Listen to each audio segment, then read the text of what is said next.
ये सफर बस इतना ही था। तुम्हारा हर चीज के लिए शुक्र। अलविदा। देखूं तो जरा अब भी वो छोटी यहाँ है या नहीं। आखिर मैंने तुम्हें ढूंढ ही लिया नन्ही भगोड़ी। कोई भी तुम्हें मुझसे बचा नहीं सकता। हट जाओ सामने से।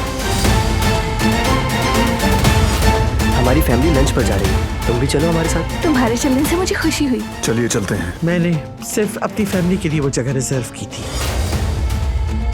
दिलान, जरा नमक तो देना मुझे। चुटकी भर नमक भी नहीं पकड़वा सकती। क्या बकवास कर रही हो तुम ये? अरे ये तो वही लड़की है। सना, शुले। क्या कमी छोड़ी तुम्हारी परवरिश में, बेशरम। वो कहानियाँ अधूरी जो न हो सके कि पूरी, उन्हें मैं भी क्यों सुनाऊं, उन्हें तुम भी क्यों